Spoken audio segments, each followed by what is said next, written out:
오늘 우리에게 주신 하나님 말씀은 로마서 8장 말씀입니다. 로마서 8장 36절부터 37절까지 말씀입니다.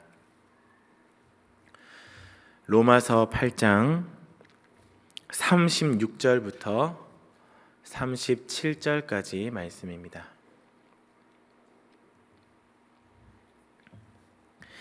우리 찾으셨으면 함께 합독하도록 하시겠습니다.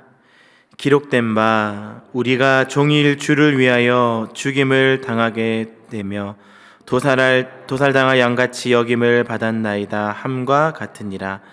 그러나 이 모든 일에 우리를 사랑하시는 이로 말미암아 우리가 넉넉히 이기느니라. 아멘.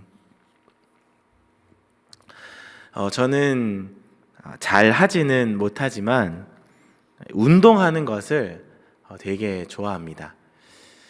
여러 가지 운동을 또 다 좋아하지만 그 중에서도 특별히 이 농구에 대한 아주 그런 애착이 큽니다. 중학교 때부터 이제 농구를 시작을 해서 진짜 엄청 농구를 많이 했습니다. 고등학교 때는 시험 기간에 공부해야 되는데 공부한다고 이제 집에는 도서관에 간다고 뻥쳐놓고 대학교 도서관에 가방을 탁 던져놓고 그 대학교 농구장에서 계속 농구하다가 저녁 되면 짜장면 시켜 먹고 짜장면 먹고 또 농구하다가 해가 지면 도서관에 가방을 챙겨서 집으로 가는, 진짜 농구를 많이 했던 것 같습니다. 그 농구를 하고 저희들끼리 막 우스갯소리로 야, 우리 진짜 농구 안 했으면 훌륭한 사람 됐을 텐데 그런 얘기하면서 그만큼 농구하는데 진짜 많은 시간을 쏟았던 것 같습니다. 이렇게 동네에 마음 맞는 친구들끼리 모여서, 그리고 학교에 마음 맞는 친구들끼리 모여서 이제 농구를 하는데, 그냥 동네 농구이지만 저희들 안에서는 이 올림픽 못지않은 그런 긴장감과 승부욕으로 그 게임에 임합니다. 그런데 농구할 때 가장 재밌는 게임은요, 역전승하는 게임입니다. 그러니까 처음부터 이게 그 실력 차이가 많이 나가지고 그냥 계속 이기고만 있으면 그냥 이겨도 그냥 덤덤합니다. 그런데 진짜 막 질 것 같은 그런 게임에 있다가 후반전이 되어서 막 역전을 쫓아가기 시작해가지고 결국에는 우리가 결승점을 탁 놓고 이겼을 때 그때 그 기쁨은 진짜 말로 다 할 수 없고, 그 감격은 평생 가슴에 두고 생각하게 되는 것입니다. 역전승이 바로 그러한 은혜가 있는 것이죠. 우리의 인생도 마찬가지입니다. 우리가 코너에 몰릴 때도 있고 참 말로 하기 힘들 그런 기가 막힌 상황이 올 때도 있습니다. 고난이 있고 경제적으로, 육체적으로, 상황적으로 수많은 어려움들이 있습니다. 마치 9회 말 투아웃에 한참 뒤지고 있는 상황이 바로 우리의 인생일 경우가 많이 있다라는 것입니다. 그럴 때 우리는 좌절됩니다. 걱정되고요, 절망합니다. 그때 많이 생각하게 되는 우리의 신앙 고백이 어떤 고백이냐면, 하나님 뭐하고 계시나? 왜 이런 일을 나한테 주시나? 내가 이렇게 힘든 거 아시나? 그런 고백이 나올 때가 참 많이 있죠. 그러나 그때 우리가 기억해야 하는 것은 우리 하나님은 역전의 하나님이시다라는 사실입니다. 오늘 본문에 나타난 그 하나님도 바로 그런 분이십니다. 오늘 우리 35절과 36절 말씀에 보시면 그 상황이 진짜 아무런 소망이나 기쁨이나 즐거움이 없는 상황입니다. 35절부터 보시면 이렇게 나옵니다. 누가 우리를 그리스도의 사랑에서 끊으리요? 환난이나 공고나 박해나 기근이나 적신이나 위험이나 칼이랴. 이 말이 무슨 말입니까? 지금 이 하나님의 사랑에서 우리를 누가 끊으리요 하면서 길게 나와 있는 이 상황 설명은 지금 닥쳐 있는 그 상황을 표현하고 있는 겁니다. 다시 얘기하면 이 말을 듣고 있는 자들이 어떤 상황이냐면 환난을 당하고 있고 공고를 당하고 있고 박해가 있고 기근이 있고 적신이고 위험이 있고 칼을 당하고 있는 그런 위험 속에 처해 있는 사람의 상황 속이 지금 이러한 상황이다라는 겁니다. 이어서 36절에 또 얘기합니다. 기록된 바 우리가 종일 주를 위하여 죽임을 당하게 되며 도살 당할 양같이 여김을 받았나이다 함과 같으니라. 희망도 없고 암담한 상황이 지금 이들의 상황이다라는 것이죠.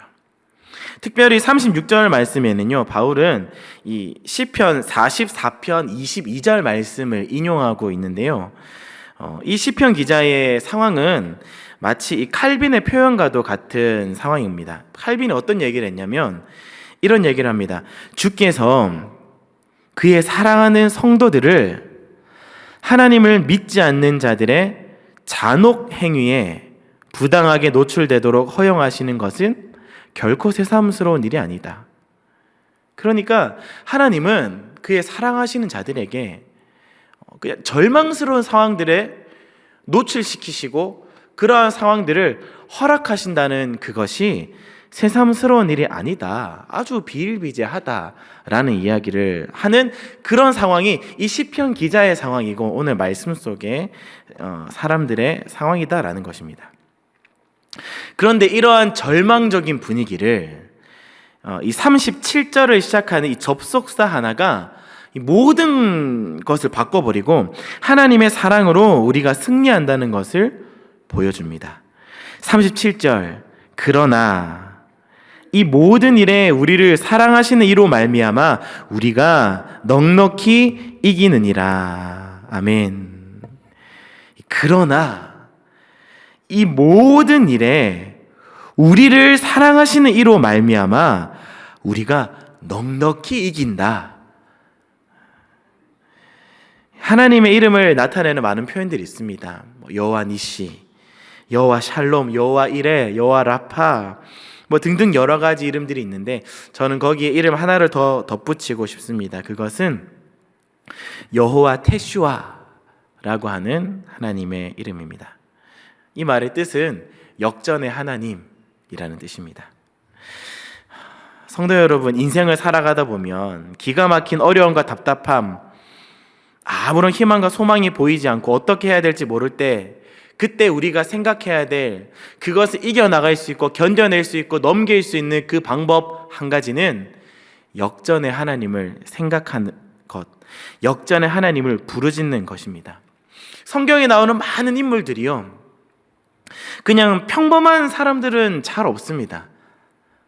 홍해를 만나고 소년인 다윗이 한 나라를 이끄는 장군 골리앗을 이기고 불구덩이에 뛰어들어서 이 다니엘과 친구들이 그 사이에서도 당당하게 살아납니다. 이러한 인물들의 공통점이 무엇인지 아십니까? 항상 그 고난의 순간 속에서, 그 고난의 상황 속에서 하나님의 은혜로 그들의 삶이 역전되는 삶을 살아내었다라는 것입니다. 고난 속에서도 그 역전의 하나님을 부르짖고 의지하고 그분 앞에 나아가서 그들의 삶이 역전되는 삶으로 살아내었다라는 것이죠.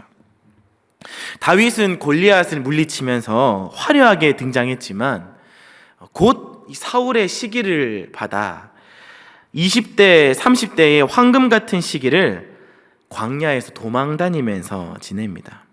그런데 하나님은 이 모든 상황을 역전시키시면서 이스라엘 전체를 다스리게 하는 왕으로 삼아 주십니다.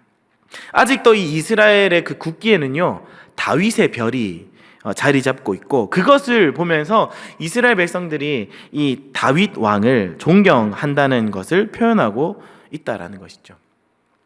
그런데 그 반면에 그의 아들 솔로몬은 어떻습니까? 이 솔로몬의 시작은 너무 좋았습니다. 아버지가 땅을 쫙 이렇게 아주 넓게 정복해놓고 물질, 명예, 권력 없는 게 없었습니다. 부족한 것이 없었습니다. 그리고 솔로몬의 시작은 참 좋았습니다. 괜찮아 보였습니다. 잘하는 것처럼 보이더니 얼마 지나지 않아서 부인을 1000명이나 두고 암몬 사람의 신을 섬기고 성전 앞에 산당을 지으면서 그의 말로는 형편없이 실패하였던 것이 솔로몬이었습니다.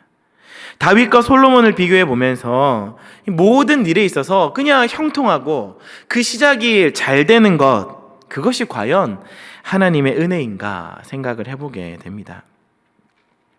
여러분, 우리가 이러한 고난 속에서 좌절하고 넘어지는 상황 속에서 우리의 입술의 고백이 그냥 불평이고 어려움을 토로하고 걱정하고 불안한 그 이유는 우리의 이 고난을 대하는 태도가 우리의 그 눈앞에 있는 문제를 집중하고 그것을 너무나도 크게 보기 때문에 어려움으로 남아버린다라는 것입니다. 지금 내 앞에서 나를 위협하고 있는 그 일들만 보기 때문에 불평이 나오고 힘들어하고 절망하게 된다라는 것입니다. 그러나 믿음의 사람은요, 이것을 넓게 보는 사람입니다. 그리고 멀리 보는 사람이고 크게 보는 사람입니다. 우리가 조금만 눈을 들어서 곧 이 모든 상황을 역전시킬 하나님을 믿는다면, 그 하나님을 신뢰한다면 우리는 좌절할 필요가 없다라는 것입니다. 창세기 39장에 보시면 요셉의 이야기가 시작이 됩니다. 요셉의 이야기는요, 그의 인생은 좌절과 고통과 시련의 연속입니다. 가족들로부터 인신매매를 당하고 한 가문에서 가장 사랑받던 막내 아들이 하루아침에 노예가 되고, 그것도 모자라서 억울한 누명을 쓰고 감옥에 갇히게 되었습니다. 기가 막힌 상황들이 이어집니다. 그런데 이 창세기 말씀에 보면 요셉 이야기에 항상 따라다니는 말이 있습니다. 표현이 있습니다. 어떤 표현이냐면 형통한 자가 되어 요셉이 형통하게 되었으므로, 이런 표현이 계속 나와요. 근데 이러한 표현은 요셉이 총리가 된 이후에 이러한 표현들이 나온다면 이해가 될 것 같습니다. 하지만 모든 상황이 꼬이고 하는 일마다 어려움이 생기는 상황에서 이 표현은 말도 안 되는 표현입니다. 그런데 이 표현이 이해가 되는 사람들은 어떤 사람이냐면요, 요셉의 전체 이야기를 보는 사람입니다. 하나님이 짜놓으신 이 각본, 그 계획에는 지금 요셉이 겪는 일들이 나쁜 일이 아니다라는 겁니다. 하나님은 그 당시 상황에서 요셉을 총리로 만들기 위해서 가장 빠르고 정확한 길을 하나하나 이끌어가고 계시는 상황이 이 요셉의 지금 기가 막힌 상황인 것이죠. 당시 이집트와 전혀 상관없는 이방 땅에 사는 소년이 총리가 된다는 것은요, 불가능한 일입니다. 이집트 궁정 기록에 보면 총리가 되려면 최소한 그 나라에 15살부터 그때부터 한 30년 넘게 준비가 되어진 사람이어야만 총리가 될 수 있는 길에 오를 수 있는 겁니다. 그러니까 요셉은요, 절대로 불가능한 사람인 것입니다. 그런데 하나님은 형들을 통해서 요셉을 팔게 하셨고, 이 요셉이 그 나라에서 가장 막강한 힘을 가진 보디발 장군의 집에 종이 되게 하셨고, 또 감옥에 보내심으로 이 왕을 가장 가까이서 보필하는 술 맡은 관원장을 만나게 하시고, 그리고 애굽 왕을 만나게 하시는 놀라운 계획을 그대로 옮기셨다라는 겁니다. 요셉은 자기가 받은 이 하나님의 꿈이 실현되는 것을 믿었습니다. 그렇기 때문에 바로 앞에 닥쳐있는 상황에 불평하지 아니하고 원망하지 아니하고 고난 가운데서도 역전의 하나님, 하루아침에 바로의 손에서 반지를 빼어서 끼워주는 역사를 일으키시는 그 하나님을 믿었다라는 것입니다. 사랑하는 여러분, 신앙이 자란다는 것은요, 이렇게 크게 보는 것입니다. 크게 보는 사람은 형통을 누릴 수가 있는 것입니다. 눈앞에 있는 고난 때문에 아니 이게 어떻게 형통한 것이야? 아니 이런 문제들이 우리들에게 닥쳐 있는데 이게 나에게 무슨 좋은 길이야? 라고 고백하고 이해가 되지 않으면서 그냥 그 자리에서 절망하는 것이 아니라 크게 보는 것이에요. 하나님께서 마련해 놓으신 최종적인 승리를 우리가 말씀 속에서 그것을 하나하나 발견해 내면서 혹은 그 자리에 나를 대입해 가면서 크게 보면서 그 최종적인 승리를 우리가 누리고 형통한 것을 누리면서 살아가는 사람이 진짜 믿음이 큰 사람이다라는 것입니다. 이런 사람은요, 눈앞에 있는 어려움들이 잠깐 와도 크게 흔들리지 않습니다. 우왕좌왕하지 않습니다. 하지만 반대로 믿음이 없고 연약하면 지금 내 앞에 벌어지는 사소한 일들 하나하나에도 흔들리고 넘어지고 원망하게 되는 겁니다. 뭐 하나만 탁 떨어지면 거기에 대해서 막 마음이 요동쳐가지고 이 말 했다가 저 말 했다가 어디서 어떤 소리를 들으면 이 소리에 막 마음이 막 동해가지고 이것이 감정이 막 오르락 내리락 하고 화가 났다가 분노가 났다가 불안해했다가 걱정했다가 크게 보지 못하는 사람들은 그렇다라는 거죠. 열왕기하 6장 말씀에 보시면 엘리사와 그의 종 이야기가 나옵니다. 사마리아 성에 엘리사가 있는데 아람 군대가 쳐들어오죠. 수가 얼마나 많은지 성을 겹겹이 둘러쌉니다. 거기서 엘리사의 종이 겁을 먹고 이제 우리가 다 죽게 되었다고 엘리사 앞에서 막 울고불고 난리가 났습니다. 그때 엘리사는 아무 말도 하지 않고 하나님께 기도했는데 그 내용은 간단한 기도 내용이었습니다. 종의 눈을 열어달라라고 하는 기도였습니다. 그 종의 눈이 열리자 아람 군대 주변을 둘러싸고 있는 하나님의 불말과 불병거를 보게 됩니다. 이게 엘리사와 종의 차이인 것이죠. 엘리사는 그 둘러싼 아람 군대도 보았지만 그 뒤에 계시는 조금 더 큰 눈으로 넓게 전체를 보면서 하나님의 군대를 바라보면서 그 앞에 있는 아람 군대에서도 흔들리지 않고 그 믿음을 지켜나가며 하나님을 신뢰하는 마음으로 바르게 서 있을 수 있었다라는 것입니다. 우리의 신앙도 마찬가지입니다. 눈을 열어야 됩니다. 눈앞에 있는 그 문제들에 빠져 있고 거기에만 머물러 있는 것이 아니라 우리가 눈을 열어서 눈을 크게 들어서 그 뒤에 계신 하나님의 군대를 볼 수 있어야 우리는 흔들리지 않을 수 있다라는 사실입니다. 결국 더 넓게 보는 믿음이 그 사람의 삶의 목적과 그 방향을 결정한다라는 것이죠. 성경을 읽을 때 우리는 그 성경의 주인공에 우리 자신들을 대입해서 성경을 읽다 보면요, 참 성경이 재밌습니다. 근데 그렇게 읽다 보면 우리는 그 성경 끝에 있는 결말을 알게 되죠. 지금 이 성경의 주인공이 이러한 일들을 겪고 있는데 그 결말을 우리는 보게 된다라는 겁니다. 하나님은 모든 어려움이 앞서 미리 결과를 이야기를 해주십니다.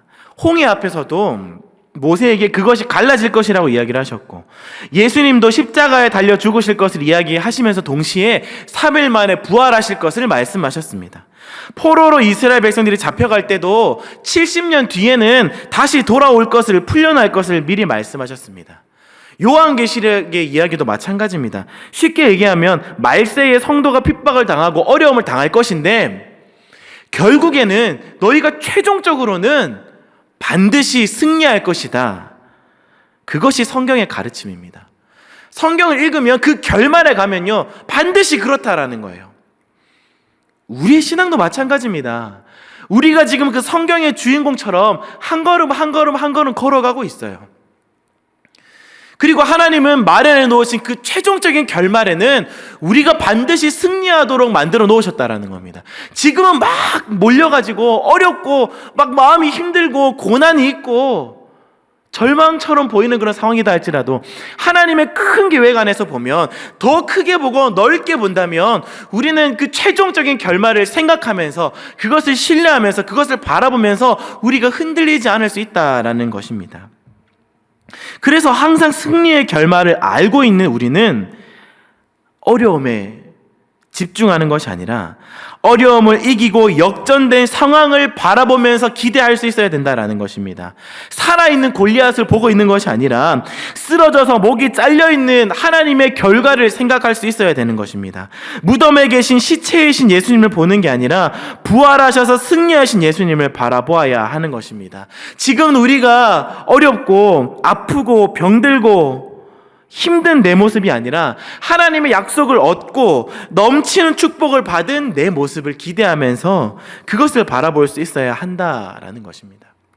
근데 우리는요, 어떠한 상황을 맞이하면 참 이해가 안 된다라는 그때가 참 많이 있습니다. 그리고 우리는 막 이해하려고 어찌됐든 이런 상황이 오면 이것을 가지고 그래 뭐 이렇기 때문에 이렇지 않았을까, 뭔가 어쨌든 이 이유에 대해서 이해해 보려고 막 노력하는 것 같습니다. 제가 처음으로 사역했던 교회가 신흥동 교회라고 군 교회였습니다. 그곳에서 이제 사역을 할 때 그 교회 앞에는 평상이 하나 있었는데요. 이제 군인들이 주일날 종교 활동을 하고 예배를 드리고 이제 밥을 먹고 이제 돌아가기 전에 그 평상에서 뭐 바둑도 두고 장기도 두고 막 그런 것들을 또 구경하기도 하고 그 평상에서 이제 장기를 두었습니다. 저는 바둑은 잘 몰라서 장기는 그래도 움직인 거 아니까 그냥 거기서 이렇게 그 군인들이 막 장기 두는 것을 옆에서 보고 있으면 막 얼마나 재밌는지 모릅니다. 근데 옆에서 보고 있는데 한 사람이 되게 이게 이해가 안 되는 수를 자꾸 두는 것입니다. 저렇게 두면 질 텐데, 저렇게 가면 이렇게 해서 죽을 텐데, 이렇게 잡아먹힐 텐데, 이런 생각들을 하면서 저렇게 지겠다라는 마음을 생각하고 있는데, 제가 잘 모르는 사이니까 뭐 이렇게 훈수를 들 수도 없고, 훈수 뒀다가 또 군인들도 몸도 좋은데 어떻게 안 되지 않습니까? 그렇게 말도 못하고 있었는데 판이 조금씩 지나고 나니까 그 이해할 수 없었던 수들이 판의 흐름을 바꿔놓는 것을 보게 되었습니다. 나중에 알고 보니까 이 친구가 장기 수재였던 거예요. 전국에서 손가락 안에 드는 장기의 달인, 고수였습니다. 저는 그냥 움직이만 아는 하수. 하수는 고수를 이해할 수 없어요. 고수는 그 수를 두지만, 이해할 수 없는 수를 두지만 결국 그 끝을 바라보면서 크게 보면서 하나하나 이끌어가고 있는 것이기 때문에 하수는 고수가 두고 있는 그 수를 이해할 수가 없다라는 겁니다. 우리도 마찬가지로 하나님의 계획을요 다 이해할 수는 없습니다. 하나님과 우리의 차이는 뭐 하수와 고수 차이가 아닌 거예요. 하늘과 땅 차이입니다. 우리는 이해할 수 없지만 하나님은 그 일을 이루어가고 계신다라는 것입니다. 이사야 55장 9절 말씀에 보시면 이런 말씀이 나옵니다. 하늘이 땅보다 높음같이 내 길은 너희 길보다 높으며 내 생각은 너희 생각보다 높으니라. 지금 우리가 이해할 수 없어도 우리는 따라가면 됩니다. 우리가 다 이해되지 않는다 할지라도 하나님의 뜻대로 가고 있는 가운데 고난과 고통이 있는 것은 오히려 그것이 하나님의 은혜가 임하고 있다라고 하는 사실입니다. 그것을 믿고 우리는 따라가야 되는 것이죠. 이해가 안 돼도. 말씀을 정리하겠습니다. 사랑하는 여러분, 큰 믿음은 전체를 보는 믿음입니다. 결말을 생각하고 그 결말에 역사하시는, 결말로서 반드시 그 일을 이루어내시는 역전의 하나님을 신뢰하며 살아가는 삶입니다. 우리 모든 성도님들이 그 하나님 신뢰하시면서 전체를 보는 믿음을 가지시기를 바랍니다. 지금 눈앞에 있는 문제에 넘어지고 좌절하시는 것이 아니라 요셉처럼, 엘리사처럼 그 하나님의 군대를 보게 되고 고난과 고통과 어려움 속에서 이 위기를 덮고 있는 하나님의 위로를 경험하게 되시기를 바랍니다. 그리고 지금 우리는 전반전이 끝나갈 때 5대0으로 지고 있다 할지라도 후반전에는 반드시 10대5 혹은 뭐 100대5로 역전시키실 우리 역전의 하나님을 바라보시면서 여러분들이 겪고 있는 이 상황들, 우리 교회가 겪고 있는 이러한 상황들을 그 역전의 하나님 신뢰하며 위기에만 집중하는 것이 아니라 우리가 그 이야기의 주인공이 되어서 하나님께서 최종적으로 이루어 놓으신 그 승리를 우리가 기대하고 생각하고 그것을 바라보면서 의지하면서 한 걸음 한 걸음 걸어가 전체로 보며 흔들리지 않고 담대하게 이 길을 함께 걸어 나가실 수 있는 큰 믿음의 사람들이 되시기를 주님의 이름으로 간절히 축복합니다. 우리 마지막으로 우리 37절 말씀을 우리가 믿음의 고백을 담아서 함께 고백하고 이 설교를 마치도록 하겠습니다. 37절 함께 읽겠습니다. 그러나 이 모든 일에 우리를 사랑하시는 이로 말미암아 우리가 넉넉히 이기느니라. 아멘. 우리 들었던 말씀들을 생각하시면서 우리 같이 한번 찬양하셨으면 좋겠습니다. 내게 허락하신 시련을 통해 나의 믿음 더욱 강하게 자라나고 험한 산과 골짜기 지나는 동안 주께 더 가까이 나를 이끌어 주시네.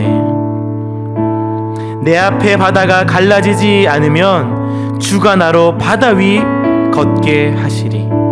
우리 가사를 생각하시면서, 우리 들었던 말씀들을 생각하시면서 우리 함께 찬양하도록 하시겠습니다.